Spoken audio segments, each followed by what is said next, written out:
Thank you for joining me and welcome to my podcast Astro Vedic Wisdom Astrology. This is my fourth episode on Rahu and Ketu transit 2020 effects on all zodiac. Today I will talk about the effects of Rahu and Ketu transit on Cancer ascendant peoples. Rahu and Ketu recently changed their sign on September 23, 2020 and currently Rahu transit in Taurus sign and Ketu transit in Scorpio sign and it will be remain there until April 2022.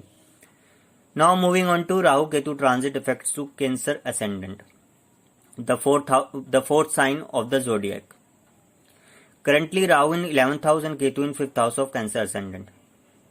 In Vedic astrology, the 11th house is a fortunate one. It is called Labha, means gains. 11th house rules income, gains, profit, prosperity, abundance and wealth. This is also the house of your desire and their fulfillment. 11th house is also the house of friends and your social circle.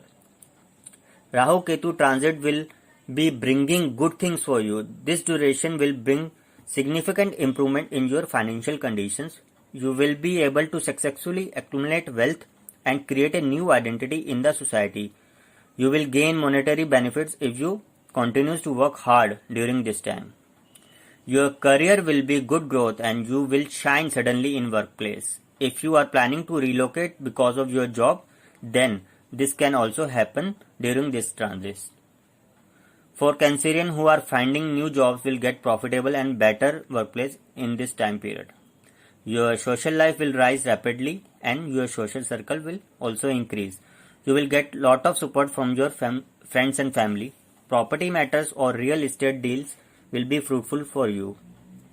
Ketu in 5th house can create issues with children that need to be sorted out. Married natives may have some heated arguments with their respective children during this time.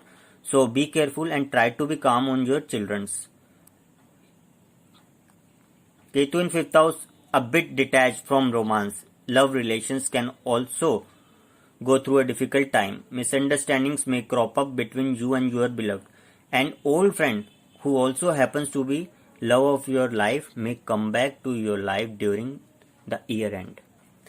Health wise, this transit looking better than the previous one, but still I think your abdomen area and digestion will be weak and the area of concern.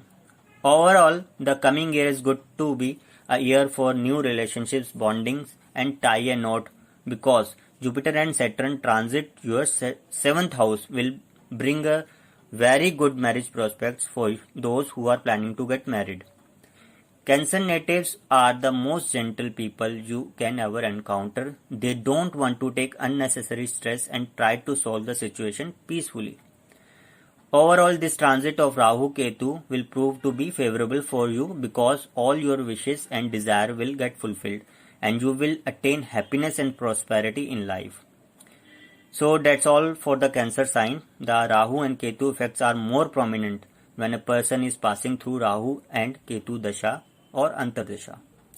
Thank you. That's all for the day. I will post soon my next podcast on Leo Ascendant. Till then, stay tuned. Bye bye.